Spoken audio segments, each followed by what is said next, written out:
Hindenburg report के सामने आने के बाद जिस हिसाब से अडानी ग्रुप पूरी तरह से नीचे गिर चुका है, उससे ये लगता है कि गवर्नमेंट के भी हाथ पैर फूल गए हैं। क्योंकि उस दिन जब अडानी ग्रुप का जो मार्केट शेयर्स है वो कंटिन्यू इस तरह से डाउन आ रहा था, उसको भी फायदा होने वाला है। शनिवार और रविवार को बाजार बंद रहने के बाद भी सोमवार को जब दोबारा से मार्केट खुली तो उन्हें क्या था कि अडानी के शेयर्स कंटिन्यू बिक रहे थे। और तब क्वेश्चन ये उठता है कि भयानक नुकसान और फायदा किसे हुआ, यानी कि शेयर मार्केट इंदा नीचे आया इसलिए आया क्योंकि लोगों ने शेयर बेचे थे। हिंडनबर्ग ने अपने रिपोर्ट की शुरुआत में ही लिखा है कि उसने अडानी समूह की कंपनियों को शॉर्ट पोजीशन ले रखी है। शॉर्ट पोजीशन लेने का मतलब है दोस्तों कि उसे पता है कि अडानी ग्रुप के जो शेयर्स है वो नीचे जाएंगे, तो वो उस समय जब शेयर बेचेगा तो प्रॉफिट लेने वाला है। यानी कि कुछ लोग फायदे पे प्रॉफिट लेते हैं, कुछ लोग नुकसान पे प्रॉफिट लेते हैं। तो हिंडनबर्ग ने नुकसान पे प्रॉफिट लगाया है। तो इतनी बड़ी स्ट्रैटेजी कैसे हिंडनबर्ग ने की होगी, और अगर उसने इस तरह की हिंडनबर्ग ने अगर स्ट्रेटेजी कर रखी थी तो वो क्या होती है। शॉर्ट करने का अर्थ होता है कि बेचने वाले के पास भी शेयर नहीं है, लेकिन उसे पूरी उम्मीद है कि जो आज उसे भाव लगाने वाला है वो कल वो भाव गिरने वाला है। यानी उसको पता है कि अगर वो शेयर मार्केट्स में जो पैसा उसने लगा हुआ है, जो मार्केट में लगा हुआ है, वो नीचे जाएगा तो वो उस पर प्रॉफिट लेगा। इसका मतलब सीधे से ये है कि जैसे हम अगर प्रॉफिट लेते हैं मार्केट के अप जाने पर, तो वो प्रॉफिट लेता है मार्केट के नीचे जाने पर। यही बस इसका एक मतलब है, इससे ज़्यादा कोई मतलब नहीं है। लेकिन इससे फ़ायदा किसको होने वाला है?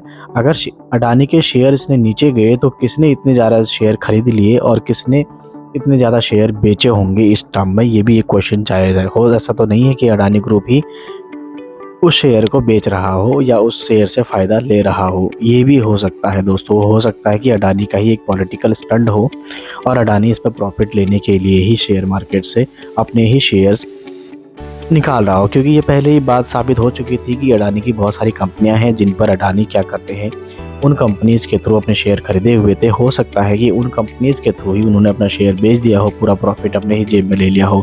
लेकिन नुकसान किसको हुआ, क्वेश्चन ये अराइज होता है। जिस हिसाब से मार्केट कंटिन्यू डाउन गया है और मार्केट वैल्यू आप देख सकते हैं बहुत नीचे आ गई है। अडानी जहां पर पहले इतने टॉप 2 लेवल पर थे वो काफ़ी ज़्यादा नीचे आ गए। तो इस कंडीशन में हिंडनबर्ग की रिसर्च की रिपोर्ट आने के बाद इस कंडीशन में आपको क्या लगता है कि अडानी को नुकसान हुआ है या अडानी को फ़ायदा हुआ? अगर लेकिन अडानी को फ़ायदा हुआ है तो नुकसान किसको हुआ? जाहिर सी बात है दोस्तों, नुकसान अपने भारत सरकार को होगा, अपने उन छोटी कंपनीज़ को होगा जिसने अडानी के शेयर खरीद रखे थे। तो ऐसे कंडीशन में ये क्वेश्चन सामने निकल कर आता है कि कहीं ऐसा तो नहीं कि अडानी ग्रुप के जो जितने भी शेयर इसने होल्डर्स में मार्केटिंग में जितना भी पैसा लगा हुआ था उसमें एक स्कैम है और ये स्कैम के तहत ये सामने आया हो। अभी तो दोस्तों देखने में ये भी आया है कि जो ऑस्ट्रेलिया में जो बहुत सारे लोग बहुत सारे बैंकों के बाहर इस बात को लगाकर, जो हिंडनबर्ग की रिपोर्ट आई थी उसके बाद इस बात को लेकर कंटिन्यू लगे हुए हैं कि अडानी ग्रुप को कोई भी जो है लोन्स ना दिया जाए, कोई भी फंड ना दिया जाए, किसी भी तरह का अडानी ग्रुप को अब आदान प्रदान न किया जाए। तो इस तरह के जो मीम्स हैं, इस तरह के जो हम कह सकते हैं कि आंदोलन है कंटिन्यू ऑस्ट्रेलिया में भी देखने को मिला है। ये आप अपने डिस्प्ले पे भी देख सकते हैं, वीडियो में आपको दिख रहा होगा।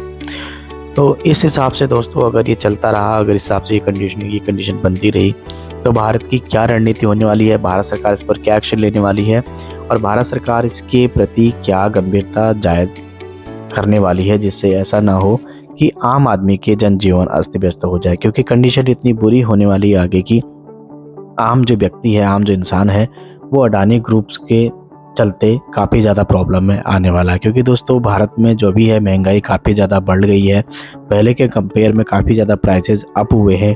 भारत सरकार ने पहले से ही बहुत सारे टैक्सेस लगाने स्टार्ट कर दिए हैं और बहुत सारे टैक्सेस जीएसटी के फॉर्म में या किसी और फॉर्म में लग चुके हैं।